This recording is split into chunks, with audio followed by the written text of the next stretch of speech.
Jugari cross ಅಧ್ಯಾಯ 24 ಪಿಸುಗುಟ್ಟಿದ ಕಾಳರಾತ್ರಿ.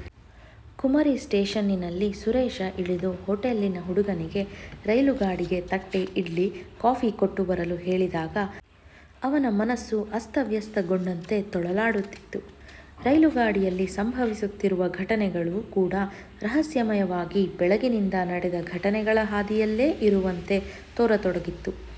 ಗುರುರಾಜ ಕವಿಯ ದ್ವಿಸಂಧಾನ ಕಾವ್ಯದ ಅರ್ಥ ಪತ್ತೆ ಹಚ್ಚಿದ ಮೇಲೆ ಬೆಳಗಿನಿಂದ ನಡೆದ ಘಟನೆಗಳ ಅರ್ಥ ಹೊಳೆದಂತಾಗಿ ಮನಸ್ಸು ಕೊಂಚ ತಿಳಿಯಾದಂತೆನ್ನಿಸಿದರೂ ರಾಜಪ್ಪನ ಕೈಲಿದ್ದ ಕಡತ 1.5 ಲಕ್ಷಕ್ಕೆ ಕೊಳ್ಳೋಣವೇ ಎಂದು ಗೌರಿಯನ್ನು ಕೇಳಿದ ಕೂಡಲೇ ಗೌರಿ ಸುರೇಶನಿಗಿಂತ ಜೋರಾಗಿ ದುಂಬಾಲು ಬಿದ್ದು ತನ್ನ ಕೈಯ ಹಣವನ್ನು ರಾಜಪ್ಪನಿಗೆ ಕೊಟ್ಟು ಅವನ ಕಡತ ತಗೊಂಡು ಪ್ಲಾಸ್ಟಿಕ್ ಪ್ಯಾಕೆಟ್ಟಿನೊಳಗೆ ಹಾಕಿಕೊಂಡಿದ್ದು ಸುರೇಶನಿಗೆ ಶಾಕ್ ಆದ ಹಾಗೆ ಆಯಿತು.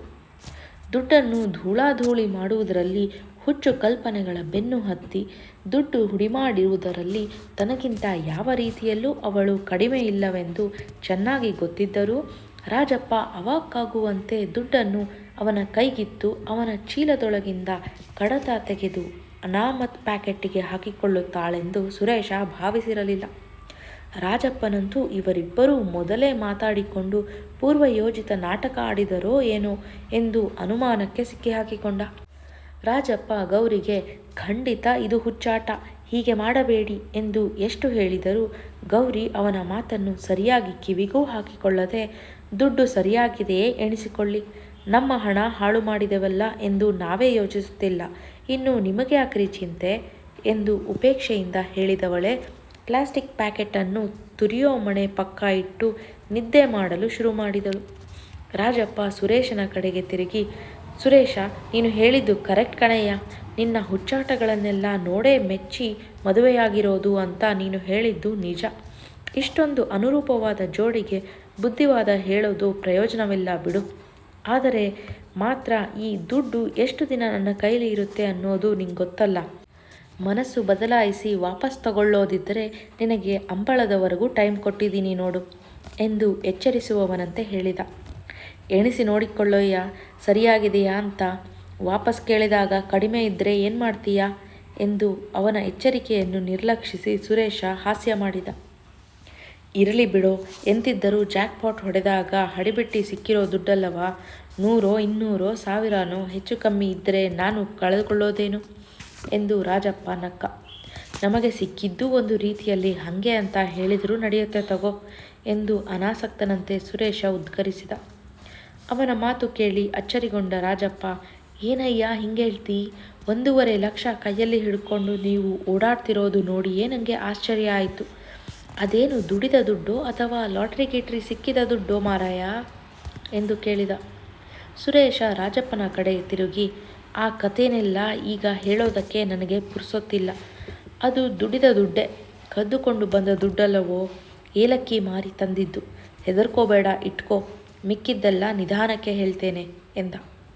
ಆ 3 ಜನರಿಗೂ ದುಡ್ಡಿನ ಬಗೆಗೆ ಇದ್ದ ಧೋರಣೆ ನೋಡಿದರೆ ಅವರು ಕೋಟ್ಯಾಧಿಪತಿಗಳಿರಬಹುದೆಂದು ಬೇರೆಯವರು ಅನುಮಾನಿಸುವಂತಿತ್ತು. ಕುಮಾರಿ ಸ್ಟೇಷನ್ನಿನಲ್ಲಿ ಕಗ್ಗತ್ತಲು ಕವಿದಿತ್ತು. ವಾಸ್ತವವಾಗಿ ರೈಲಿನ ಕಿಟಕಿಗಳಿಂದ ಜಿನುಗಿದಂತೆ ಬೀಳುತ್ತಿದ್ದ ದೀಪ ಇಲ್ಲದಿದ್ದರೆ ಅಲ್ಲಿ ದಟ್ಟವಾಗಿ ಕವಿದಿರುವ ಮಂಜು ಸಹ ಯಾರ ಗಮನಕ್ಕೂ ಬರುತ್ತಿರಲಿಲ್ಲ. ಸ್ಟೇಷನ್ನಿನ ಕ್ಯಾಂಟೀನಿನಲ್ಲಿ ಹೊಗೆ ಕಾರುತ್ತಾ ಉರಿಯುತ್ತಿದ್ದ ಚಿಮಣಿ ಬುಡ್ಡಿ ನೀರಿನೊಳಗೆ ಕಾಣುವ ಪ್ರತಿಬಿಂಬದಂತೆ ಕವಿದ ಮಂಜಿನಲ್ಲಿ ಮಬ್ಬು ಮಬ್ಬಾಗಿ ಕಾಣುತ್ತಿತ್ತು. ಹೊಟ್ಟೆ ತಾಳ ಹೊಡೆಯುತ್ತಿದ್ದ ಪ್ರಯಾಣಿಕರಿಗೆಲ್ಲ ಕೇವಲ ಮಸಾಲೆ ವಡೆ ವಾಸನೆ ಹಿಡಿದೇ ದಾರಿ ಕಂಡುಕೊಂಡು ನುಗ್ಗುತ್ತಿದ್ದರು.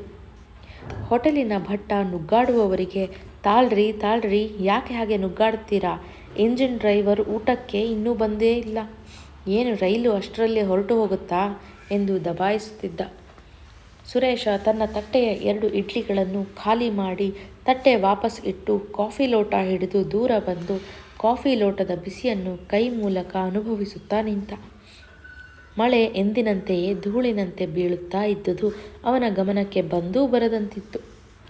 ಕತ್ತಲು ಎಷ್ಟು ಗಾಢವಾಗಿತ್ತೆಂದರೆ ಸಮೀಪದ ರೈಲು ಗಾಡಿಗಳ ದೀಪಗಳು ಮತ್ತು ಕ್ಯಾಂಟೀನಿನ ಚಿಮಣಿ ಬುಡ್ಡಿಗಳಿಲ್ಲದಿದ್ದರೆ ಯಾವುದೋ ಆಕಾಶದ ಅಂತರಾಳದಲ್ಲಿ ನಿಂತಿರುವಂತೆ ಭಾಸವಾಗುತ್ತಿತ್ತು. ತಿಂಡಿ ತಿನ್ನುತ್ತಾ ಮಾತಾಡುತ್ತಿದ್ದ ಜನಗಳ ಮಾತುಗಳು ಶೂನ್ಯದಿಂದ ಉಗ್ಗುವ ಹನಿಗಳಂತೆ ಕೇಳುತ್ತಿದ್ದವು.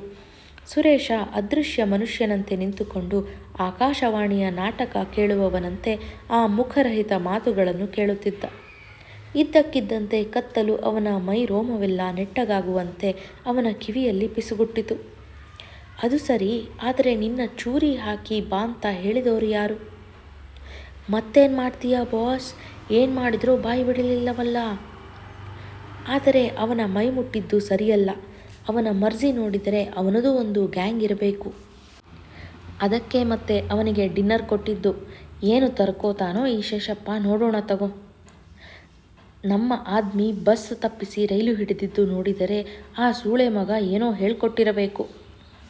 ಹೇಳ್ಕೊಡ್ಲಿ ಬಿಡು, ಈಗೇನಂತೆ, ಬೆಳಗಾಗೋದ್ರೊಳಗೆ ಕೇಸು ಖುಲಾಸಾಗುತ್ತಲ್ಲ. ರೈಲು ನಿಧಾನ ಬಂತು, ಇಲ್ಲದಿದ್ದರೆ ನಾವು ಕುಮರಿಗೆ ಬರೋದ್ರೊಳಗೆ ಹಕ್ಕಿ ತಪ್ಪಿಸಿಕೊಂಡು ಹೊರಟು ಹೋಗಿರೋದು. ಸುರೇಶ ಬಾಯಲ್ಲಿದ್ದ ಬಿಸಿ ಕಾಫಿಯನ್ನು ನುಂಗದೆ ಮೈಯೆಲ್ಲ ಕಿವಿಯಾಗಿ ಆಲಿಸಿದ. ಮಾತು ಎಲ್ಲಿಂದ ಬರುತ್ತಿದೆ ಎಂದು ತಿಳಿಯಲಿಲ್ಲ. ಯಾವುದೋ ಅಶರೀರ ಪಿಶಾಚಿಯೊಂದು ಕಿವಿಯ ಬಳಿಗೆ ಈ ದಿಗಿಲಿಕ್ಕಿಸುವ ಪಿಸುಮಾತುಗಳನ್ನು ಉಸುರುವಂತೆ ತೋರಿತು. ಯಾರಿರಬಹುದೆಂದು ಅನುಮಾನಿಸುತ್ತಾ ಏನಾದರೂ ಕಾಣಬಹುದೇನೋ ಎಂದು ಸುತ್ತಮುತ್ತ ಗಾಢವಾಗಿದ್ದ ಕತ್ತಲನ್ನು ದಿಟ್ಟಿಸುತ್ತಾ ಬೆಚ್ಚನೆಯ ಕಾಫಿ ಲೋಟ ಕೈಯಲ್ಲಿ ಒತ್ತಿ ಹಿಡಿದು ಸುಮ್ಮನೆ ನಿಂತ. ಸಂಭಾಷಣೆ ನಿಂತು ಹೋಯಿತು. ಬಹುಶಃ ಮಾತಾಡುತ್ತಿದ್ದವರು ತಿಂಡಿ ತಿನ್ನತೊಡಗಿದರೋ ಏನೋ, ಅಥವಾ ಇದೆಲ್ಲ ಸುರೇಶನ ಸ್ವಕಪೋಲ ಕಲ್ಪಿತ ಭ್ರಾಂತಿಯೇ. ಯಾರೋ ತಮ್ಮನ್ನು ಹಿಂಬಾಲಿಸಿದ್ದಾರೆ. ತಾವು ಬಸ್ಸು ತಪ್ಪಿಸಿ ರೈಲಿಗೆ ಹತ್ತಿದ್ದನ್ನು ಪತ್ತೆ ಮಾಡಿ ಕುಮರಿ ಸ್ಟೇಷನ್ನಿಗೆ ಬಂದಿದ್ದಾರೆ. ಸದ್ಯ ಕತ್ತಲಿರುವುದರಿಂದ ನಾನು ಅವರ ಪಕ್ಕದಲ್ಲೇ ನಿಂತಿರುವುದು ಅವರಿಗೆ ಕಾಣುತ್ತಿಲ್ಲ. ಇಲ್ಲದಿದ್ದರೆ ನನ್ನ ಕಥೆ ಈಗ ಇಲ್ಲೇ ಮುಕ್ತಾಯವಾಗುತ್ತಿತ್ತೋ ಏನೋ. ಆದರೆ ಈ ಕತ್ತಲಿನ ದೆಸೆಯಿಂದ ಅವರು ಯಾರೆನ್ನುವುದು ನನಗೆ ಕಾಣುತ್ತಿಲ್ಲ. ಇವರು ಮಾತಾಡುತ್ತಾ ಶೇಷಪ್ಪನ ಹೆಸರು ಪ್ರಸ್ತಾಪ ಮಾಡಿರುವುದರಿಂದ ಇದು ಖಂಡಿತ ನಮ್ಮನ್ನು ಹಿಂಬಾಲಿಸುತ್ತಿರುವ ಗ್ಯಾಂಗೆ. ಈಗೇನು ಮಾಡುವುದು? ಸುರೇಶ ಹಠಾತ್ತಾಗಿ ಸೃಷ್ಟಿಯಾದ ಈ ಹೊಸ ಭಯದ ಬಗ್ಗೆ ಗಾಬರಿ ಕಳವಳಗಳಲ್ಲಿ ಯೋಚಿಸಿದ. ರೈಲಿನಲ್ಲಿ ಹೋದರೆ ಕ್ಷೇಮವಾಗಿ ನಿರ್ಯೋಚನೆಯಿಂದ ಅಂಬಳದವರೆಗೂ ಹೋಗಬಹುದೆಂಬ ಅವನ ಯೋಚನೆ ಸುಳ್ಳಾಗಿತ್ತು. ಸುರೇಶ ಯೋಚಿಸುತ್ತಿರಬೇಕಾದರೆ ಯಾರೋ ಚೆಕ್ಕನೆ ಕಡ್ಡಿಗೀರಿದರು. ಬೆಂಕಿ ಕಡ್ಡಿ ಭುಗ್ಗನೆ ಹತ್ತಿಕೊಂಡಾಗ ಒಮ್ಮೆ ಅಲ್ಲಿ ನಿಂತಿದ್ದವರ ಮೇಲೆಲ್ಲ ಪ್ರಕಾಶ ಬಿತ್ತು. ಆದರೆ ನಿಂತಿದ್ದ ಅಷ್ಟೊಂದು ಜನರಲ್ಲಿ ಯಾರು ಮಾತಾಡಿದ್ದು? ಯಾರನ್ನು ಸಂಶಯಿಸುವುದು? ಕಡ್ಡಿ ಜಾಜ್ವಲ್ಯಮಾನವಾಗಿ ಹೊತ್ತಿ ಉರಿದ ಆ ಒಂದು ಕ್ಷಣದಲ್ಲಿ ಸುರೇಶನಿಗೆ ಆಚೀಚೆ ಅನೇಕರು ನಿಂತು ಕಾಫಿ ಕುಡಿಯುತ್ತಾ ತಿಂಡಿ ತಿನ್ನುತ್ತಾ ಇರುವುದು ಕಂಡಿತು. ಆದರೆ ಬೀಳುತ್ತಿದ್ದ ತುಂತುರು ಮಳೆಗೋ ಅಥವಾ ಚಳಿಗೋ ಎಲ್ಲ ಮುಸುಕು ಹಾಕಿಕೊಂಡಂತೆ ಕಂಬಳಿ, ಶಾಲು, ಟವಲ್ಲು ಇತ್ಯಾದಿಗಳನ್ನು ಮುಖ ಕಾಣದ ಹಾಗೆ ಸುತ್ತಿಕೊಂಡಿದ್ದರು. ಜೊತೆಗೆ ಕಡ್ಡಿಗೀರಿದವ ಕಡ್ಡಿ ನಂದಿ ಹೋಗದಂತೆ ಬೆಂಕಿಗೆ ಹಸ್ತ ಕೌಚಿ ಹಿಡಿದದ್ದರಿಂದ ಸುರೇಶನಿಗೆ ಅಲ್ಲಿದ್ದ ಮುಖರಹಿತ ಆಕೃತಿಗಳಲ್ಲದೆ ಬೇರೇನೂ ಕಾಣಲಿಲ್ಲ. ಕಡ್ಡಿಯ ಬೆಂಕಿ ಆರಿದ ನಂತರ ಬೀಡಿ ತುದಿಯ ಕೆಂಡ ಮಾತ್ರ ಹಾರಾಡುವ ಮಿಣುಕು ಹುಳುವಿನಂತೆ ಮೇಲೂ ಕೆಳಗೂ ಓಡಾಡುವುದು ಕತ್ತಲಲ್ಲಿ ಕಾಣುತ್ತಿತ್ತು. ಶೇಷಪ್ಪ ಈ ಬಗ್ಗೆ ಗುಮಾನಿ ಮಾಡಿದ್ದು ಸರಿ. ಹಾಗಾದರೆ ಯಾರೋ ನಮ್ಮನ್ನು ಮುಗಿಸಲೆಂದೇ ಶೇಷಪ್ಪನ ಅಂಗಡಿ ಬಳಿ ಅಡ್ಡಾಡುತ್ತಿದ್ದರೆ? ಶೇಷಪ್ಪನ ಹತ್ತಿರ ಏನು ಬಾಯಿ ಬಿಡಿಸಲು ಹೋಗಿದ್ದರು? ಕೆಂಪು ಕಲ್ಲಿನ ಕಾಳದಂಧೆ ಗುಟ್ಟು ಶೇಷಪ್ಪನಿಗೆ ಏನಾದರೂ ಗೊತ್ತಿರಬಹುದೇ? ಜುಗಾರಿ ಕ್ರಾಸ್ನ ಕಾಳ ವಾಸ್ತವಗಳು ತನ್ನ ಕಲ್ಪನೆ ಯೋಚಿಸಿದ್ದನ್ನೆಲ್ಲ ಸತ್ಯವೆನ್ನುವಂತೆ ಮಾಡುತ್ತಿವೆಯಲ್ಲ ಎಂದು ಸುರೇಶನಿಗೆ ಒಂದು ಸಾರಿ ಕೊಂಚ ದಿಗಿಲಾಯಿತು. ಆದರೆ ಅದರೊಡನೆ ಬೆಳಗಿನಿಂದ ನಡೆದ ಘಟನೆಗಳ ಬಗ್ಗೆ ತಾನು ಯೋಚಿಸುತ್ತಿರುವುದು ಸರಿ ಎಂದು ಆತ್ಮವಿಶ್ವಾಸವೂ ಮೂಡಿತು. ತಾನು ಪತ್ತೆ ಮಾಡಿರುವ ಗುರುರಾಜ ಕವಿಯ ಕಾವ್ಯದ ಅರ್ಥ ಹಾಗಾದರೆ ಕರಾರುವಕ್ಕಾಗಿದೆ ಅಲ್ಲವೇ? ಇವರು ನನ್ನನ್ನು ಮುಗಿಸಲು ಬೆನ್ನು ಹತ್ತಿದಷ್ಟು ದ್ವಿಸಂಧಾನ ಕಾವ್ಯದ ಮತ್ತೊಂದು ಅರ್ಥ ಮತ್ತೂ ಖಚಿತವಾಗುತ್ತಾ ಹೋಗುತ್ತೆ. ಏನೂ ಗೊತ್ತಿಲ್ಲದ ಮುಠಾಳನಾಗಿದ್ದರೆ ನನ್ನ ಕತೆ ಏನು? ಈ ಖದೀಮರ ಹತ್ತಿರ ನಿಸ್ಸಹಾಯಕನಾಗಿ ಸಿಕ್ಕಿಕೊಳ್ಳುತ್ತಿದ್ದೆನಲ್ಲ ಎಂದು ಯೋಚಿಸಿದ. ಈ ವ್ಯವಹಾರಗಳೊಂದಿಗೆ ಯಾವ ಸಂಬಂಧವೂ ಇಲ್ಲದ ನಾವು ಹೇಗೆ ಸಿಕ್ಕಿಕೊಂಡೆವೆಂದು ಯೋಚಿಸಿ ವಿಧಿ ವೈಚಿತ್ರ್ಯದ ಬಗ್ಗೆ ಅಚ್ಚರಿಪಟ್ಟ. ಇವರೇ ತಮ್ಮ ಕಳ್ಳ ಸಾಗಾಣಿಕೆಯ ಕೆಂಪು ರತ್ನಗಳನ್ನು ನಮ್ಮ ಚೀಲದೊಳಗೆ ತುರುಕಿ, ಇವರೇ ಅದನ್ನು ತಾರಾಮಾರಿ ರೇಟಿಗೆ ಕೊಂಡು, ಇವರೇ ಎಲ್ಲಿ ತಮ್ಮ ಗುಟ್ಟು ರಟ್ಟಾಗುತ್ತೋ ಎಂದು ಭಯ ಬಿದ್ದು ನಮ್ಮನ್ನು ಮುಗಿಸಲು ಬೆನ್ನು ಹತ್ತಿ ತಿರುಗುತ್ತಿದ್ದಾರೆ. ಎಷ್ಟು ಜನ ಯಾವ ಯಾವ ರೀತಿ ಈ ದಂಧೆಗೆ ಸಿಕ್ಕಿ ಆಹುತಿಯಾಗುತ್ತಾರೋ, ಅವರಲ್ಲಿ ಎಷ್ಟು ಜನ ನಿಸ್ಸಹಾಯಕ ಮುಗ್ಧರೋ ಯಾರಿಗೆ ಗೊತ್ತು? ಸುರೇಶ ಕತ್ತಲಲ್ಲಿ ಪ್ರಜ್ಞೆ ಮಾತ್ರವಾಗಿ ಯೋಚಿಸುತ್ತಾ ನಿಂತ. ಬೆಳಗಿನಿಂದ ಅವನಿಗೆ ಇದಿರಾದ ನೂರಾರು ಸಮಸ್ಯೆಗಳ ಬಗ್ಗೆ ಯೋಚನೆ ಮಾಡಿ ಅವನಿಗೆ ತಲೆ ಚಿಟ್ಟು ಹಿಡಿದಿತ್ತು. ಆದರೆ ಮಾಡುವುದೇನು? ಈಗ ಬೆಳಗಾಗುವುದರೊಳಗೆ ಕೇಸ್ ಖಲಾಸ್ ಮಾಡುತ್ತೇವೆಂದು ಬೇರೆ ಮಾತಾಡಿಕೊಂಡಿದ್ದಾರೆ. ಅಂದರೆ ಬೆಳಕು ಬಿಡುವುದರೊಳಗೆ ಏನಾದರೊಂದು ಪ್ರತಿವ್ಯೂಹ ಯೋಚನೆ ಮಾಡಬೇಕು. ಏನು ಮಾಡಬಹುದು? ಅತ್ಯುತ್ತಮ ಉಪಾಯ ಎಂದರೆ ಕಣ್ಣು ಕಾಣದ ಈ ಕತ್ತಲಲ್ಲಿ ಮೆಲ್ಲಗೆ ರೈಲಿನಿಂದ ಇಳಿದು ಕಾಡಿನಲ್ಲಿ ನಾಪತ್ತೆಯಾಗುವುದು. ಆದರೆ ಸಾವಿರಾರು ಚದರ ಮೈಲು ದೂರದ ಈ ಕಗ್ಗಾಡಿನಲ್ಲಿ ಹೋಗುವುದೆಲ್ಲಿಗೆ? ಎಲ್ಲಕ್ಕಿಂತ ಗೌರಿ ಬೇರೆ ಜೊತೆ ಇದ್ದಾಳೆ. ಅವಳನ್ನು ಕರೆದುಕೊಂಡು ಈ ಅರಣ್ಯದಲ್ಲಿ ಎಲ್ಲಿ ಎಂದು ಅಡ್ಡಾಡುವುದು?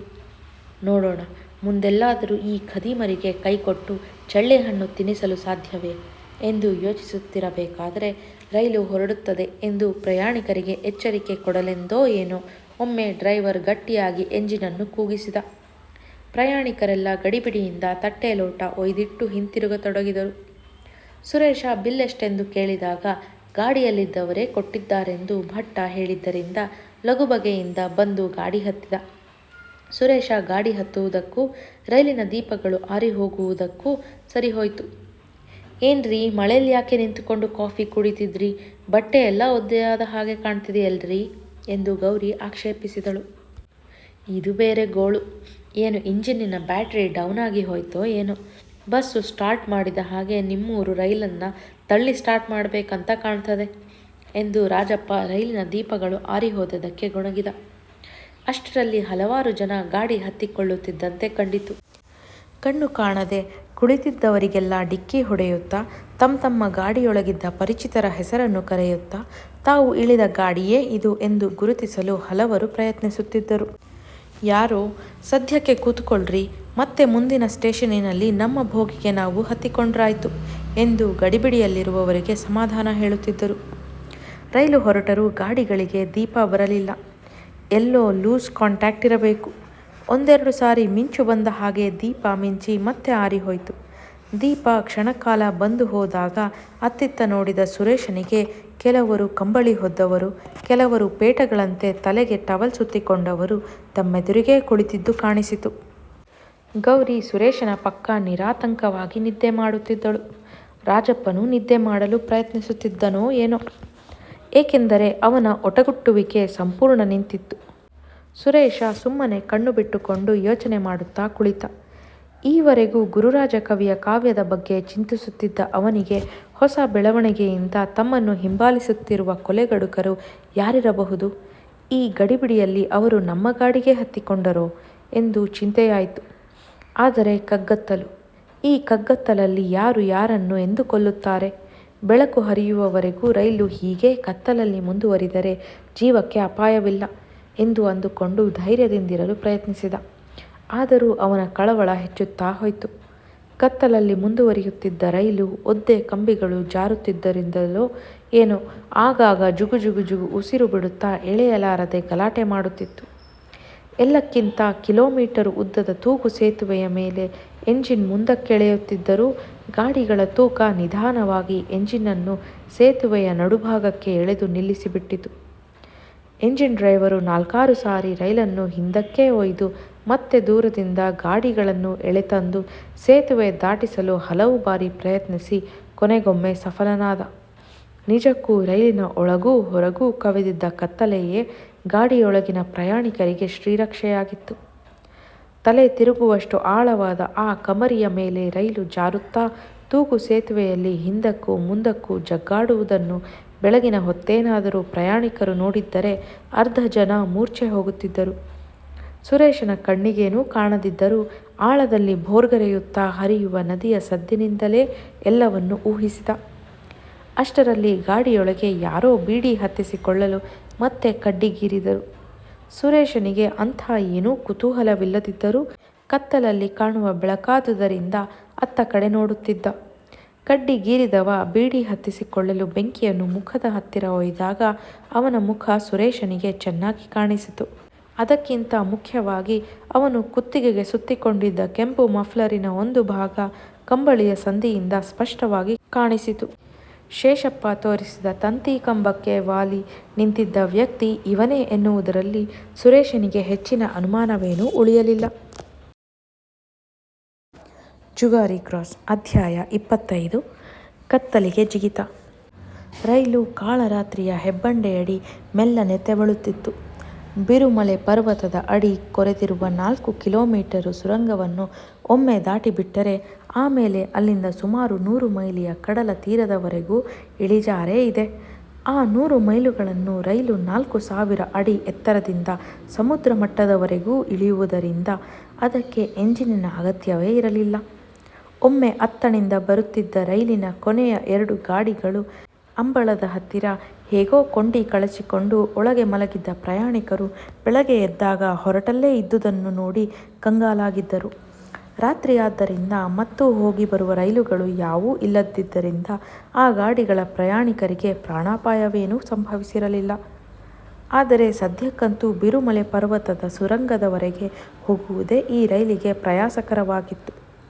ಜೋರಾಗಿ ಮಳೆ ಬಂದು ಕಂಬಿಗಳ ಮೇಲೆ ನೀರು ಹರಿದರೂ ಎಂಜಿನಿನ ಚಕ್ರಗಳಿಗೆ ಹಿಡಿತ ಸಿಗುತ್ತದೆ. ಆದರೆ ಸಣ್ಣ ಇಬ್ಬನಿಯ ರೀತಿ ತುಂತುರು ಮಳೆ ಬಂದು ರೈಲು ಹಳಿಗಳ ಮೇಲೆ ಹನಿಗಳು ಕುಳಿತರೆ ಮಾತ್ರ ಎಂಜಿನ್ ಚಕ್ರಗಳಿಗೆ ಬಿಗಿ ಸಿಗದೆ ಜಾರುತ್ತವೆ. ಅದು ಕಂಬಿಗಳು ಉಬ್ಬಿನ ಕಡೆಗೆ ಹೋಗಿದ್ದರಂತೂ ಮುಗಿದೇ ಹೋಯಿತು. ಚಕ್ರಗಳು ಕಂಬಿಯ ಮೇಲೆ ಜಾರಿ ಜಾರಿ ಕಾದು ಕೆಂಡವಾಗುವಷ್ಟು ಸಿಕ್ಕಿಬಿಡುತ್ತವೆ. ರಾಜಪ್ಪ ನಿದ್ದೆ ಮಾಡುತ್ತಿದ್ದ. ಗೌರಿ ನಿದ್ದೆ ಮಾಡುತ್ತಿದ್ದಳು.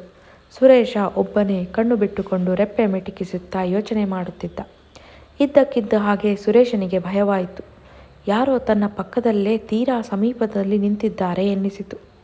ಗಾಬರಿಯಿಂದ ಮೈ ಮುರಿಯುವವನಂತೆ ಕೈಯಾಡಿಸುತ್ತಾ ಅಕ್ಕಪಕ್ಕ ಯಾರಾದರೂ ನಿಂತಿದ್ದರೆ ಕೈ ತಾಗಿ ಗೊತ್ತಾಗಬಹುದೆಂದು ಪರೀಕ್ಷಿಸಿದ. ಕೈಗೆ ಏನೂ ತಾಗಲಿಲ್ಲ. ಎಲ್ಲ ತನ್ನ ಮನಸ್ಸಿನ ಭ್ರಮೆ ಎಂದು ಚಿಂತಿಸಿದ. ಆದರೆ ಮನಸ್ಸು ಭ್ರಮೆಗಳನ್ನು ಸೃಷ್ಟಿಸಿ ಎರಚತೊಡಗಿದರೆ ಅದರಿಂದ ತಪ್ಪಿಸಿಕೊಳ್ಳುವುದು ಅಷ್ಟೊಂದು ಸುಲಭವಲ್ಲ. ಅದು ಬೆಳಗಿನಿಂದ ಅನುಭವಿಸಿದ ಅರ್ಥವಾಗದ 100 ಘಟನೆಗಳ ಪ್ರಭಾವಲಯದಲ್ಲಿ ಇನ್ನೂ ಪರಿಭ್ರಮಿಸುತ್ತಿದ್ದ ಸುರೇಶನ ಮೆದುಳಿಗಂತೂ ಅದು ದುಸ್ತರವೇ ಆಗಿತ್ತು. ಕೆಲವು ಕಾಲದ ನಂತರ ಯಾರದೋ ಕೈಬೆರಳುಗಳು ನಿಧಾನವಾಗಿ ಸುರೇಶನ ಕುತ್ತಿಗೆಯನ್ನು ಬಳಸಿ ಬರುವಂತೆನ್ನಿಸಿತು. ಕುತ್ತಿಗೆಯ ಸುತ್ತ ಕೈಯಾಡಿಸಿ ಮುಖಕ್ಕೆ ಮುತ್ತುವ ನೊಣ ಓಡಿಸುವವನಂತೆ ಕೈ ಬೀಸಿದ. ಬರೀ ಗಾಳಿ. ಕತ್ತಲಲ್ಲಿ ಅವನಿಗೆ ಬಿಸಾಡಿದ ತನ್ನ ಕೈ ಸಹ ಕಾಣಿಸಲಿಲ್ಲ. ಹಾಗಿದ್ದರೆ ತನಗೇಕೆ ಈ ರೀತಿ ಭ್ರಾಂತಿ ಮುಸುಗಿದೆ? ತಾನು ಇಷ್ಟೊಂದು ಹೇಡಿಯೇ ಎಂದು ಯೋಚಿಸುತ್ತಾ ತನ್ನ ಮನತುಮುಲಗಳನ್ನೆಲ್ಲ ವಿಶ್ಲೇಷಿಸಿ ಅರ್ಥ ಮಾಡಿಕೊಳ್ಳಲು ಪ್ರಯತ್ನಿಸಿದ. ಸುರೇಶನಿಗೆ ಯೋಚಿಸುತ್ತಿರಬೇಕಾದರೆ ಹಠಾತ್ತನೆ ತಾನು ನಿಜವಾಗಿಯೂ ಅಪಾಯದಲ್ಲಿದ್ದೇನೆಂದು ಅನ್ನಿಸಿತು. ಮೃತ್ಯು ಪಂಜರದಂಥ ರೈಲುಗಾಡಿಯೊಳಗೆ ಈ ಕಾಳರಾತ್ರಿಯಲ್ಲಿ ಕುಳಿತು ದೊರೆತಿರುವ ಅತ್ಯಲ್ಪ ಕಾಲಾವಕಾಶವನ್ನು ಹಾಳು ಮಾಡುತ್ತಿದ್ದೇನೆ. ಕಾಲ ಮಿಂಚಿದ ಮೇಲೆ ಚಿಂತಿಸಿ ಫಲವಿಲ್ಲ. ರಾಜಪ್ಪನ ಬಗ್ಗೆಯೂ ಅವನು ಹೇಳಿದ್ದನ್ನೆಲ್ಲ ನಂಬುವಂತಿಲ್ಲ. ಕೆಂಪು ಮಫ್ಲರಿನ ಕೊಲೆಪಾತಕಿಯ ತಂಡ ನಮ್ಮನ್ನು ಹಿಂಬಾಲಿಸಿಕೊಂಡು ಕಮರಿ ಸ್ಟೇಷನ್ನಿನಲ್ಲಿ ರೈಲು ಹಿಡಿದಿರಬೇಕಾದರೆ ರಾಜಪ್ಪನು ಇದೇ ರೀತಿ ನಮ್ಮನ್ನು ಹಿಂಬಾಲಿಸಿ ಬಂದೇ ರೈಲು ಹತ್ತಿರಬೇಕು. ನಾನು ಕುಮರಿ ಸ್ಟೇಷನ್ನಿನಲ್ಲೇ ಮೆಲ್ಲಗೆ ಗೌರಿಯನ್ನು ಇಳಿಸಿಕೊಂಡು ಕಾಡಿನಲ್ಲಿ ನಾಪತ್ತೆಯಾಗಿದ್ದರೆ ಬೀಸುವ ದೊಣ್ಣೆಯಿಂದ ಸುಲಭವಾಗಿ ತಪ್ಪಿಸಿಕೊಳ್ಳಬಹುದಿತ್ತು. ಈ ವೃತ್ತಿ ಕೊಲೆಗಡುಕರ ಹತ್ತಿರ ಧೈರ್ಯ, ಸಾಹಸ, ಸಹಾನುಭೂತಿ ಇವನ್ನೆಲ್ಲ ತೋರಿಸುವುದು, ನಿರ್ಲಕ್ಷಿಸುವುದು ಮೂರ್ಖತನ. ಅವರಿಗೇನು ನಮ್ಮ ಬಗ್ಗೆ ದ್ವೇಷವಾಗಲಿ ಕೋಪವಾಗಲಿ ಇರಲು ಸಾಧ್ಯವೇ ಇಲ್ಲ. ಸುಮ್ಮನೆ ತರಕಾರಿ ಕತ್ತರಿಸಿದಂತೆ ಕೊಂದು ದುಡ್ಡು ಕಿತ್ತುಕೊಂಡು ಮಾಯವಾಗುತ್ತಾರೆ. ಶೇಷಪ್ಪನಿಗೆ ಚೂರಿ ಹಾಕಿದ್ದರ ಬಗ್ಗೆ ಅವರು ಮಾತಾಡಿದ್ದ ಥರದಲ್ಲೇ ಇವರು ತೀರಾ ಥಂಡಿ ರಕ್ತದ ಕೊಲೆ ಪಾತಕಿಗಳೆಂದು ಚೆನ್ನಾಗಿ ಗೊತ್ತಾಗುವುದಿಲ್ಲವೇ? ಬೆಳಗಾಗುವುದರೊಳಗೆ ಕೇಸ್ ಖಲಾಸ್ ಮಾಡೋಣವೆಂದು ಅವರು ತೀರ್ಮಾನಿಸಿರುವ ಸ್ಪಷ್ಟ ಸೂಚನೆಗಳು ಸಿಕ್ಕಿದ್ದರೂ ತಪ್ಪಿಸಿಕೊಂಡು ಹೋಗಲು ಸಿಕ್ಕಿರುವ ಅಮೂಲ್ಯ ಅತ್ಯಲ್ಪ ಕಾಲಾವಕಾಶವನ್ನು ಚಿಂತನೆಯಲ್ಲಿ ಕಳೆಯುತ್ತಾ ಹಾಳು ಮಾಡುತ್ತಿದ್ದೇನಲ್ಲ. ಯಾವ ಪವಾಡ ಸಂಭವಿಸಿ ನಾನು ಪಾರಾಗುತ್ತೇನೆಂದು ನಿರೀಕ್ಷಿಸುತ್ತಿದ್ದೇನೆ? ಯಾರು ನಮ್ಮ ಸಮಸ್ಯೆಗಳನ್ನು ಪರಿಹರಿಸಿಕೊಡುತ್ತಾರೆಂದು ಕಾಯುತ್ತಿದ್ದೇನೆ? ತೀರಾ ಕಳವಳದಿಂದ ಸುರೇಶ ಯೋಚಿಸಿದ. ರೈಲುಗಾಡಿಯೊಳಗೆ ಕುಳಿತು ಯೋಚಿಸುವುದು ವಿನಃ ಮತ್ತೇನನ್ನೂ ಮಾಡಲು ಅವಕಾಶವಿರುವಂತೆ ತೋರಲಿಲ್ಲ.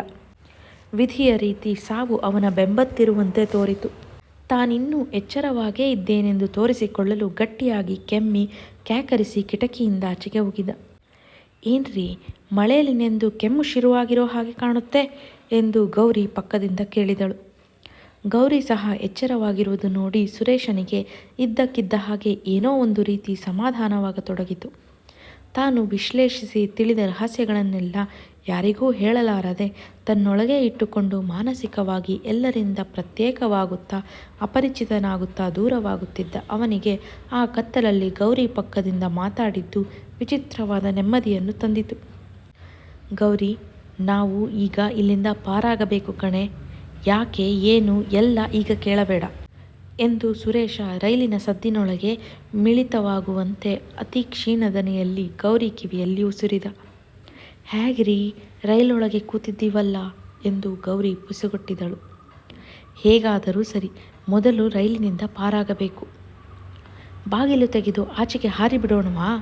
ಕಗ್ಗತ್ತಲು, ಕಣ್ಣಿಗೆ ಏನೂ ಕಾಣೋದೇ ಇಲ್ಲ. ನೆಲಾನೋ ಕಲ್ಲೋ ಮುಳ್ಳೋ ಒಂದೂ ಗೊತ್ತಾಗಲ್ವಲ್ಲ. ಹೇಗೆ ಪಾರಾಗೋದು? ನೀವು ಹೆಂಗೆ ಹೇಳ್ತೀರೋ ಹಾಗೆ ಎಂದಳು ಗೌರಿ. ಗೌರಿಯ ಮಾತು ಕೇಳಿ ಇವಳು ತನಗಿಂತ ಎಷ್ಟೋ ಪಾಲು ಧೈರ್ಯಸ್ಥೆ ಎನ್ನಿಸಿತು ಸುರೇಶನಿಗೆ. ಬೆಳಿಗ್ಗೆ ನೀವು ನನ್ನನ್ನು, ನಾನು ನಿಮ್ಮನ್ನು ಬಿಟ್ಟು ಬೇರೆ ಯಾರನ್ನು ನಂಬೋ ಹಾಗಿಲ್ಲ ಎಂದು ಗೌರಿ ಹೇಳಿದ್ದು ಸುರೇಶನ ನೆನಪಿಗೆ ಬಂತು. ಆದರೆ ಈ ಮಟ್ಟದವರೆಗೆ ಅವಳು ನಂಬಿರುವುದನ್ನು ನೋಡಿ ಗಾಬರಿಯಾಯಿತು. ಗೌರಿಯ ಪ್ರಶ್ನೆ ಕೇಳಿ ಸುರೇಶ ತುಂಬ ಹೊತ್ತು ಯೋಚಿಸಿದ. ಕಾಲ ಸರಿದಂತೆ ಸುರೇಶನ ಅವಸರ ಹೆಚ್ಚುತ್ತಾ ಹೋಯಿತು. ರೈಲೇನೋ ಅದರಿಂದ ಪ್ರಾಣಾಪಾಯವಿಲ್ಲದೆ ನೆಗೆಯುವಷ್ಟು ನಿಧಾನವಾಗೇ ಹೋಗುತ್ತಿತ್ತು. ಜೊತೆಗೆ ಈ ಕಗ್ಗತ್ತಲಲ್ಲಿ ಯಾರಿಗೂ ಯಾವ ಸುಳಿವನ್ನೂ ಕೊಡದೆ ಸುಲಭವಾಗಿ ನೆಗೆಯುವುದು ಸಾಧ್ಯವಿತ್ತು. ಆದರೆ ಕಾಲ ಕೆಳಗೆ ಏನಿದೆ ಎಂದು ತಿಳಿಯದೆ ಹೇಗೆ ನೆಗೆಯುವುದು? ನೆಗೆದು ಯಾವುದಾದರೂ ಕಮರಿಗೆ ಬಿದ್ದರೆ? ಸೇತುವೆಯಾದರಂತೂ ಇಬ್ಬರು ಒಟ್ಟಿಗೆ ಸಾಯುವುದರಿಂದ ಒಬ್ಬರು ಸತ್ತು ಒಬ್ಬರು ಉಳಿಯುವ ಅಪಾಯವಿಲ್ಲ. ಆದರೆ ಇವನ್ನೆಲ್ಲ ತಪ್ಪಿಸಿ ಹೇಗಾದರೂ ನೆಗೆಯಬೇಕಲ್ಲ. ನಾವು ಮಾಡುವ ಪ್ರಯತ್ನ ಬದುಕುವುದಕ್ಕಾಗಿರಬೇಕೇ ಹೊರತು ಸತ್ತು ಈ ಖದೀಮರ ಹಾದಿಯನ್ನು ಸುಗಮ ಮಾಡಿಕೊಡುವುದಕ್ಕಲ್ಲವಲ್ಲ. ಸುರೇಶ ಯೋಚಿಸಿ ಬಿರುಮಲೆ ಪರ್ವತದ ಸುರಂಗ ಬರುತ್ತಲೂ ಸುರಂಗದೊಳಗೆ ಹೋಗುವ ರೈಲಿನ ಸದ್ದಿನಿಂದ ಸುರಂಗ ಎಂದು ಸ್ಪಷ್ಟವಾಗಿ ಗೊತ್ತಾಗುವುದರಿಂದ ಅಲ್ಲೇ ಸಮಯ ಸಾಧಿಸಿ ರೈಲಿನಿಂದ ನೆಗೆದು ಬಿಡುವುದೆಂದು ನಿರ್ಧರಿಸಿ, ನಾನು ನಿನಗೆ ಹೇಳುತ್ತೇನೆ, ರೆಡಿಯಾಗಿರು ಎಂದು ಗೌರಿಗೆ ಹೇಳಿ ಸುಮ್ಮನೆ ಹೊರಗೆ ದಿಟ್ಟಿಸುತ್ತಾ ಕುಳಿತ. ಕಣ್ಣು ಮುಚ್ಚಿಕೊಂಡು ಕುಳಿತಷ್ಟೇ ಕಗ್ಗತ್ತಲು. ಅವನಿಗೆ ಇನ್ನು ಯೋಚಿಸುವುದೇನೂ ಉಳಿದಂತೆ ತೋರಲಿಲ್ಲ. ಬೆಳಗಿನಿಂದ ಸಿನಿಮಾಗಳಲ್ಲಿ ಪರದೆಯ ಮೇಲೆ ನಡೆಯುವ ದೃಶ್ಯಾವಳಿಗಳಂತೆ ಸಂಭವಿಸಿದ ಅನುಭವಗಳೆಲ್ಲ ಮನಪಟಲದ ಮೇಲೆ ಮಿಂಚಿದವು. ಇಷ್ಟೆಲ್ಲ ಚಿಂತಿಸಿ ತೀರ್ಮಾನ ತಗೊಂಡ ಮೇಲೂ ಅವನೊಳಗೆ ಇನ್ನೂ ಒಂದು ಅನುಮಾನದ ರೇಖೆ ಇತ್ತು. ಇದೆಲ್ಲ ನಿಜವೇ ಅಥವಾ ನನ್ನ ಊಹೆ ಭ್ರಾಂತಿಯೇ? ಆದರೆ ಇದು ಸಾವು ಬದುಕಿನ ಪ್ರಶ್ನೆಯಾದಾಗ ಪರೀಕ್ಷಿಸುವ ರಿಸ್ಕ್ ತಗೊಳ್ಳುವ ಹಾಗಿಲ್ಲ. ಗೌರಿ ಸಹ ಆಗ ಹೀಗೆ ಯೋಚಿಸುತ್ತಿದ್ದಳು. ನಾವು ಊಹಿಸಿರುವುದೆಲ್ಲ ನಿಜವೇ? ಜೀವನ್ ಲಾಲ್ 1ಕ್ಕೆ 3ರಷ್ಟು ದುಡ್ಡು ಕೊಟ್ಟಿದ್ದನ್ನು ಬಿಟ್ಟರೆ ಇನ್ಯಾವ ಗಟ್ಟಿ ಆಧಾರವೂ ಅವಳಿಗೆ ಕಾಣಲಿಲ್ಲ. ಕೈಲಿದ್ದ 1.5 ಲಕ್ಷ ರಾಜಪ್ಪನಿಗೆ ಕೊಟ್ಟು ಕಡತ ತಗೋ ಎಂದಾಗ ಮಾತ್ರ ಅವಳಿಗೆ ಸುರೇಶನಿಗೆ ಇನ್ನೇನೋ ಗೊತ್ತಾಗಿದೆ ಎಂದು ಅನುಮಾನ ಬಂದಿತ್ತು. ಆದರೆ ಓಡುತ್ತಿರುವ ರೈಲಿನಿಂದ ಸಿನಿಮಾ ಹೀರೋಯಿನ್ಗಳ ಥರ ಜಿಗಿಯಲು ಅವಳಿಗೆ ಯಾವ ಸಾಕ್ಷ್ಯಾಧಾರಗಳ ಅಗತ್ಯ ಬೇಕೆಂದು ಅನ್ನಿಸಲಿಲ್ಲ. ಆಮೆ ಥರ ತೆವಳುತ್ತಿರುವ ರೈಲಿಗೆ ರಾಜಪ್ಪ ಓಡಿ ಬಂದು ಹತ್ತಿರಬೇಕಾದರೆ ಇನ್ನು ರೈಲಿನಿಂದ ಜಿಗಿದು ಇಳಿಯುವುದೇನು ದೊಡ್ಡದೆ? ಎಂತಿದ್ದರೂ ರೈಲು ಕಂಬಿ ಇದ್ದೇ ಇರುತ್ತದೆ. ಅದನ್ನು ಹಿಡಿದು ಯಾವ ದಿಕ್ಕಿಗೆ ಹೋದರೂ ಒಂದಲ್ಲ ಒಂದು ಊರು ಸಿಕ್ಕೇ ಸಿಕ್ಕುತ್ತೆ. ಗೌರಿ ಹೆಚ್ಚೇನು ಯೋಚಿಸಲಿಲ್ಲ. ಕಡತದ ಪ್ಯಾಕೆಟನ್ನು ಸುರೇಶನ ಕೈಗೆ ಕೊಡುತ್ತಾ, ಇಬ್ಬರೂ ಒಂದೊಂದನ್ನು ಹಿಡಿದುಕೊಳ್ಳೋಣ ಕಣ್ರಿ ಎಂದು ಹೇಳಿ ತಾನು ಕೈಯಲ್ಲಿ ತುರಿಯೋ ಮಣೆ ಹಿಡಿದುಕೊಂಡು ರೆಡಿಯಾಗೇ ಬಿಟ್ಟಳು. ರೈಲು ಗಾಡಿಯ ಬಾಗಿಲು ಎಲ್ಲಿದೆ ಎಂದು ಕಂಡುಕೊಳ್ಳುವುದು ಆ ಕತ್ತಲಲ್ಲಿ ದುಸ್ತರವಾಗಿತ್ತು. ಸೇತುವೆ ದಾಟಿದ ತಕ್ಷಣ ಸಿಕ್ಕುವ ಸುರಂಗವೇ ಬಿರುಮಲೆ ಸುರಂಗ. ಆ ದುರ್ಗಮ ರೈಲು ದಾರಿಗೆ ಅದೇ ಕೊನೆಯ ಸುರಂಗ. ಆ ಸುರಂಗದ ಆಚೆ ತುದಿಯಿಂದ ಅಂಬಳ ಕೇವಲ 3-4 ಮೈಲುಗಳಾಗಬಹುದಷ್ಟೆ. ರೈಲು ಸುರಂಗ ಹೊಕ್ಕ ಕೂಡಲೇ ಜಿಗಿಯುವುದಕ್ಕಿಂತಲೂ ಸುರಂಗದ ಆಚೆ ತುದಿಗೆ ಸಮೀಪವಾದಾಗ ಜಿಗಿಯುವುದು ಒಳ್ಳೆಯದು. ಸುಮಾರು ದೂರ ನಡೆಯುವುದು ತಪ್ಪುತ್ತೆ ಎಂದು ಸುರೇಶ ಯೋಚಿಸಿದ. ಸುರಂಗಕ್ಕೆ ಕಾಯತೊಡಗಿದೊಡನೆ ಸುರಂಗ ಎಲ್ಲೋ ಇರುವ, ಎಷ್ಟು ಹೊತ್ತಾದರೂ ಬರದಿರುವ ಅತಿ ದೂರದ ವಸ್ತುವಾಯಿತು. ರೈಲಂತೂ ಮುಂದಕ್ಕೆ ಹೋಗದೆ ಹಿಂದುವರಿಯುತ್ತಿರುವ ಭ್ರಮೆ ಹುಟ್ಟಿಸಿತು. ಈ ಹಾಳು ರೈಲು ಹೀಗೆ ತೆವಳಿದರೆ ಸುರಂಗ ಬರುವುದರೊಳಗೆ ಬೆಳಕಾಗುತ್ತದೆ. ನನ್ನ ಪಾಲಿಗೆ ಇದೇ ಕೊನೆಯ ರಾತ್ರಿಯಾಗುತ್ತದೆ ಎಂದು ಸುರೇಶ ಉದ್ವೇಗದಿಂದ ಆತಂಕದಿಂದ ಯೋಚಿಸಿದ. ಎಂಜಿನ್ ಸುರಂಗದೊಳಕ್ಕೆ ಹೋದ ಕೂಡಲೇ ಅದರ ಸದ್ದು ಬಾವಿಯೊಳಗಿಂದ ಬಂದ ಹಾಗೆ ಕೇಳಿಸಿತು. ಗವಿಯೊಳಗಿನ ಸದ್ದಿನಂತೆ ಶಬ್ದ ಉಲ್ಬಣಿಸಿ 1ಕ್ಕೆ 100 ಮಡಿಯಾಯಿತು. ಗಾಡಿಯ ಚಕ್ರಗಳು ಕಂಬಿಯಿಂದ ಕಂಬಿಗೆ ಹಾರುವಾಗ ಬರುವ ಡಬ್ ಡಬ್ ಸದ್ದು ಸಿಡಿಲಿನಂತೆ ಫಟಾಫಟ್ ಎಂದು ಕಿವಿ ಗಡಚಿಕ್ಕುವಂತೆ ಕೇಳಿಸಿತು. ಈ ಶಬ್ದದ ಭರಾಟೆಯಲ್ಲಿ ಯಾರಿಗೂ ಸುರೇಶ, ಗೌರಿ ಮೆಲ್ಲಗೆ ಎದ್ದುದಾಗಲಿ ಗಾಡಿಯ ಬಾಗಿಲು ತೆಗೆದುದಾಗಲಿ ಕೇಳಿಸಲೇ ಇಲ್ಲ. ರಾಜಪ್ಪನ ಗಾಢ ನಿದ್ರೆಗೆ ರೈಲಿನ ಸದ್ದೇ ಕೇಳದಿರುವಾಗ ಇನ್ನು ಇವರು ಎದ್ದುದು ತಿಳಿಯುವುದಾದರೂ ಹೇಗೆ? ಸುರೇಶ, ಗೌರಿ ಇಬ್ಬರು ರೈಲು ಸುರಂಗ ಪ್ರವೇಶಿಸುತ್ತಿದ್ದಂತೆಯೇ ಬಾಗಿಲು ತೆಗೆದು ಫುಟ್ಬೋರ್ಡಿನ ಮೇಲೆ ನಿಂತರು. ಸುರೇಶ ರೈಲು ಸುರಂಗದೊಳಗೆ ಆದಷ್ಟು ದೂರ ಹೋದ ಮೇಲೆ ನೆಗೆಯಬೇಕೆಂದು ಕಾಯುತ್ತಿದ್ದ. ಆದರೆ ಎಲ್ಲ ಅವನು ನೆನೆಸಿದಂತೆ ನಡೆಯುವ ಹಾಗೆ ಕಾಣಲಿಲ್ಲ. ಸುರಂಗದ ಹೊರಗಿದ್ದ ಮಳೆ ಸುರಂಗದ ಒಳಗಿರಲಿಲ್ಲ. ಹಾಗಾಗಿ ರೈಲಿನ ಚಕ್ರಗಳು ಸುರಂಗದೊಳಗೆ ಜಾರುತ್ತಿರಲಿಲ್ಲ. ರೈಲಿನ ವೇಗ ಮೆಲ್ಲಗೆ ಹೆಚ್ಚತೊಡಗಿತು. ಇನ್ನು ತಡ ಮಾಡಿ ರೈಲಿನ ವೇಗ ಹೆಚ್ಚಿದರೆ ನಾವು ಹಾರಿ ಬಿದ್ದು ಕೈಕಾಲು ಮುರಿದುಕೊಳ್ಳುವುದು ಖಾತ್ರಿ ಎಂದೆನಿಸಿ ನೆಗೆದವಳು ರೈಲಿನ ಜೊತೆಯೇ 2 ಹೆಜ್ಜೆ ಓಡು, ಆಗ ಮುಗ್ಗುರಿಸಿ ಬೀಳುವುದಿಲ್ಲ ಎಂದು ಗೌರಿಗೆ ಕೊನೆಯ ಎಚ್ಚರಿಕೆ ಕೊಟ್ಟು ಸುರೇಶ ನೆಗೆದೇ ಬಿಟ್ಟ. ಅವನ ಬೆನ್ನಿಗೆ ತಾಗಿಕೊಂಡಂತೆಯೇ ನಿಂತಿದ್ದ ಗೌರಿಗೆ ಸುರೇಶ ನೆಗೆದದ್ದು ಗೊತ್ತಾದ ಕೂಡಲೇ ಹಿಂದು ಮುಂದು ನೋಡದೆ ನೆಗೆದೇ ಬಿಟ್ಟಳು. ರೈಲಿನ ಜೊತೆ 4 ಹೆಜ್ಜೆ ಓಡೆಂದು ಗೌರಿಗೆ ಸುರೇಶ ಹೇಳಿದ್ದೇ ಹೊರತು ನೆಲ ಎಲ್ಲಿದೆ ಎಂದೂ ಗೊತ್ತಾಗದ ಆ ಕತ್ತಲಲ್ಲಿ ಅದೆಲ್ಲ ಮಾಡುವುದು ಸಾಧ್ಯವೇ ಇರಲಿಲ್ಲ. ಇಬ್ಬರು ರೈಲು ಕಂಬಿ ಉದ್ದಕ್ಕೂ ಹಾಕಿರುವ ಜಲ್ಲಿ ಪಕ್ಕದ ನೆಲದ ಮೇಲೆ ಉರುಳುರುಳಿ ಬಿದ್ದರು.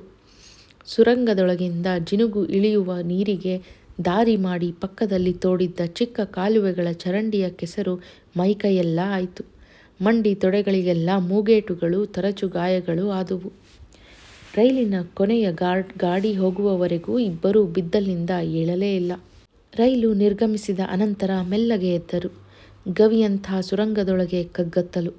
ಯಾರು ಎಲ್ಲಿ ಬಿದ್ದರು ಎನ್ನುವುದೇ ಇಬ್ಬರಿಗೂ ಅಂದಾಜಿಲ್ಲ. ಕೆಲವೇ ಗಜಗಳ ದೂರದಲ್ಲಿ ಬಿದ್ದಿದ್ದ ಅವರಿಬ್ಬರಿಗೂ ಒಬ್ಬರನ್ನೊಬ್ಬರು ಪತ್ತೆ ಹಚ್ಚಬೇಕಾದರೆ 1 ಗಂಟೆಯ ಮೇಲಾಯಿತು. ಇಬ್ಬರೂ ಒಬ್ಬರನ್ನೊಬ್ಬರು ಹಿಡಿದುಕೊಂಡು ಮೆಲ್ಲಗೆ ಹೆಜ್ಜೆ ಇಡುತ್ತಾ ರೈಲು ಕಂಬಿಯ ಮೇಲೆ ಕುಳಿತುಕೊಂಡು ತಮಗೆ ಎಲ್ಲೆಲ್ಲಿ ಗಾಯಗಳಾಗಿವೆ ಎಂದು ಅಂದಾಜು ಮಾಡಿದರು. ಗೌರಿ ಎಂದು ಕೊಂಚ ಗಟ್ಟಿಯಾಗಿ ಕರೆದ ಸುರೇಶ. ಸುರೇಶ ಇನ್ನೂ ಹೇಳಿ ಮುಗಿಸಿಲ್ಲ. ಮುಂದಿನ ಮಾತುಗಳೊಂದೂ ಕಿವಿಗೆ ಬೀಳದಂತೆ ಸುರಂಗದೊಳಗಿನ ಪ್ರತಿಧ್ವನಿ ನೀಳ ಸಿಂಹ ಗರ್ಜನೆಯ ರೀತಿ ಮತ್ತೆ ಕಿವಿಗೆ ಹಿಮ್ಮರಳಿ ಅಪ್ಪಳಿಸಿತು. ಗೌರಿ ಗೌರಿ ಗೌರಿ ಗೌರಿ ರೀ ರೀ ರೀ ಎಂದು ಮೊಳಗಿ ಮುಗಿಯಲು ಅವಾಕ್ಕಾದ ಇಬ್ಬರು ತುಂಬ ಹೊತ್ತೇ ಕಾಯಬೇಕಾಯಿತು. ತಮ್ಮ ಗಾಯದ ನೋವು, ತಮ್ಮ ಸದ್ಯದ ಚಿಂತಾಜನಕ ಸ್ಥಿತಿ ಎಲ್ಲ ಮರೆತ ಇಬ್ಬರು ಗೌರಿ, ಸುರೇಶ ಎಂದು ಒಬ್ಬರ ಹೆಸರನ್ನು ಒಬ್ಬರು ಅನೇಕ ಬಾರಿ ಕರೆಯುತ್ತಾ ಕಿರುಚಿದರು. ಸುರಂಗದೊಳಗೆ ಒಂದು ಶಬ್ದ ಪ್ರಳಯವೇ ಸಂಭವಿಸಿತು. ಸುರಂಗದೊಳಗೆ ಸಿಕ್ಕಿಕೊಂಡ ಶಬ್ದ ತರಂಗಗಳು ಪಕ್ಕದ ಬಂಡೆ ಕಲ್ಲುಗಳಿಂದೆಲ್ಲ ಅಪ್ಪಳಿಸಿ ಮಾರ್ದನಿಗೈಯುತ್ತಾ ಇಡೀ ಬಿರುಮಲೆಯ ಶಿಖರವನ್ನೇ ಅಲ್ಲಾಡಿಸುವಂತೆ ತೋರಿತು. ಶಬ್ದ ತರಂಗಗಳ ಸಂಘಟನೆಯಿಂದ ಹೊರಗಿನ ಗಿರಿ ಶಿಖರಗಳ ಕಲ್ಲುಗಳೆಲ್ಲ ಉರುಳತೊಡಗಿದವೇನೋ ಎಂದು ಇಬ್ಬರಿಗೂ ಒಮ್ಮೆಲೆ ಗಾಬರಿಯಾಗಿ ಕಿರುಚಾಟ ನಿಲ್ಲಿಸಿ ಸುಮ್ಮನಾದರು. ಅಲ್ಲ ಕಣೆ, ಬರೀ ಬಾಯಿ ಮಾತಿನ ಮೇಲೆ ನನ್ನ ಸುರೇಶ ಅಂತ ತಿಳ್ಕೊಂಡು ಹಾರಿದೀಯಲ್ಲ, ಬೆಳಗಾದಾಗ ಇನ್ಯಾವನೋ ಆಗಿದ್ದರೆ ಏನು ಮಾಡ್ತಿ? ಸುರೇಶ ಕೊಂಚ ಗೆಲುವಿನಿಂದ ತಮಾಷೆ ಮಾಡಿದ. ಹಾರಿದಾಗ ಗೌರಿ ಅಂತ ತಿಳ್ಕೊಂಡಿದ್ದೀರಲ್ಲ, ನೀವೆಂಥ ಮುಟ್ಟಾಳರು. ಬೆಳಗ್ಗೆ ನೋಡಿದಾಗ ಇನ್ಯಾವಳೋ ಇದ್ದರೆ ಒಳ್ಳೆಯದೇ ಆಯ್ತಂತ ಅನ್ನಿಸಬಹುದೋ ಏನೋ. ಅದಿರಲಿ ಗೌರಿ, ಇಲ್ಲಿ ಕುಳಿತಿದ್ದರೆ ನಾನು ಯಾರಂತ ನೀನು, ನೀನು ಯಾರಂತ ನಾನು ಎಂದೆಂದಿಗೂ ಪತ್ತೆ ಹಚ್ಚೋದು ಸಾಧ್ಯವಿಲ್ಲ ಅನ್ನೋದು ಮರ್ತಿದೀಯಾ? ಈಗ ನಾವಿರೋದು ಸುರಂಗದ ಒಳಗಡೆ. ಇಲ್ಲಿ ಎಂದೂ ಬೆಳಕಾಗೋದೇ ಇಲ್ಲ ಅನ್ನೋದು ಗೊತ್ತಾ? ಹುಚ್ಚಿ, ಈಗ ಬಿರುಮಲೆ ಪರ್ವತದ ಹೊಟ್ಟೆಯೊಳಗೆಲ್ಲೋ ಮಧ್ಯೆ ಇದ್ದೀವಿ. ನಮ್ಮ ತಲೆ ಮೇಲೆ ಕೋಟಿಗಟ್ಟಲೆ ಟನ್ನು ಕಗ್ಗಲ್ಲು ಕೂತಿದೆ. ರೈಲು ಯಾವ ದಿಕ್ಕಿಗೆ ಹೋಯ್ತನ್ನೋದನ್ನು ಚೆನ್ನಾಗಿ ಜ್ಞಾಪಕ ಇಟ್ಟುಕೋ. ಈ ಕತ್ತಲಲ್ಲಿ ದಿಕ್ಕು ತಪ್ಪಿದರೆ ವಾಪಸ್ಸು ಹೋಗ್ತಿದ್ದೇವೋ ಮುಂದುವರಿತಿದ್ದೇವೋ ಅನ್ನೋದು ಸಹ ಗೊತ್ತಾಗೋದಿಲ್ಲ. ಕೊಂಚವೇ ಗಟ್ಟಿಯಾಗಿ ಮಾತಾಡಿದರೂ ಮಾರ್ದನಿ ಪ್ರಾರಂಭವಾಗುತ್ತಿದ್ದ ಸುರಂಗದಲ್ಲಿ ಪಿಸುಮಾತಿನಲ್ಲಿ ಅವರಿಬ್ಬರೂ ಸಂಭಾಷಿಸುತ್ತಿದ್ದರು. ರೈಲಿನಿಂದ ಯಾಕೆ ಜಿಗಿಯಬೇಕಾಯ್ತು ಎಂದು ಹೇಳುವುದಾಗಲಿ ಕೇಳುವುದಾಗಲಿ ಮಾಡದೆ, ಅಲ್ರಿ, ಈ ಸುರಂಗದೊಳಗೆ ಹುಲಿ ಸಿಂಹ ಮನೆ ಮಾಡಿಕೊಂಡಿರೋಲ್ವೇನ್ರಿ ಎಂದು ಪ್ರಶ್ನಿಸಿದಳು ಗೌರಿ. ಹುಲಿ ಸಿಂಹ ಇದ್ರೇನಂತೆ, ನಾವಿಬ್ಬರೂ ಗಟ್ಟಿ ನಾಯಿ ಥರ ಬೌ ಬೌ ಅಂತ ಬೊಗಳಿದರೆ ಸಾಕು, 1,000 ನಾಯಿ ಬೊಗಳಿದ ಹಾಗಾಗುತ್ತೆ. ಹುಲಿ ಸಿಂಹ ಸತ್ವೋ ಕೆಟ್ಟವೋ ಅಂತ ಓಡೋಗ್ತವೆ. ಕರೆಕ್ಟ್ ನೀವು ಹೇಳೋದು ಎಂದು ಒಂದು ಸಾರಿ ಬೌ ಬೌ ಎಂದು ಗಟ್ಟಿಯಾಗಿ ನಾಯಿ ಥರ ಗೌರಿ ಕೂಗಿದಳು. ಸುರಂಗ 1,000 ನಾಯಿಗಳಂತೆ ಬೊಗಳಿ ಉತ್ತರಿಸಿತು. ಯಾಕೆ, ನಿನಗೆ ಕಾಡು ಪ್ರಾಣಿಗಳ ಹೆದರಿಕೆ ಏನೇ? ಬೊಗಳಿ ರಿಹರ್ಸಲ್ ತಗೊಳ್ತಾ ಇದೆಯಾ? ಖಂಡಿತ ಇಲ್ಲ ಕಣ್ರಿ. ಆ ಹಾಳು ಊರಿಗಿಂತ ಕಾಡು 1000 ಪಾಲು ವಾಸಿ. ಯಾರನ್ನು ಯಾರು ನಂಬೋ ಹಾಗೆ ಇಲ್ವಲ್ರಿ ಊರಲ್ಲಿ. ನಂಗಂತೂ ಒಂದೇ ದಿನಕ್ಕೆ ಸಾಕಾಗಿ ಹೋಯ್ತು. ಈ ಸುರಂಗದೊಳಗೆ ಬೇಕಾದರೆ ಇದ್ದು ಬಿಡ್ತೀನಿ. ಈಗ ಅವರೆಲ್ಲ ಕಾಡೊಳಗೂ ಶುರು ಮಾಡ್ಕೊಂಡಿದ್ದಾರೆ. ಏಳು ಏಳು ನಡಿ, ಈ ಸುರಂಗ ಸುಮಾರು ದೂರ ಇದೆ. ಆ ಕಥೆನೆಲ್ಲ ನನಗೆ ನಡೀತಾ ಹೇಳ್ತೀನಿ ಎಂದು ಸುರೇಶ ಕತ್ತಲಲ್ಲಿ ಪಕ್ಕ ಕುಳಿತಿದ್ದ ಗೌರಿಯನ್ನು ತಡವಿ ಹುಡುಕಿ ಎಬ್ಬಿಸಿದ. ಇಬ್ಬರೂ ಎದ್ದು ತಡವರಿಸುತ್ತಾ ಎಡವುತ್ತಾ ರೈಲು ಹಳಿಗಳ ನಡುವೆ ಸುರಂಗದ ಕತ್ತಲಲ್ಲಿ ನಡೆದು ಹೊರಟರು.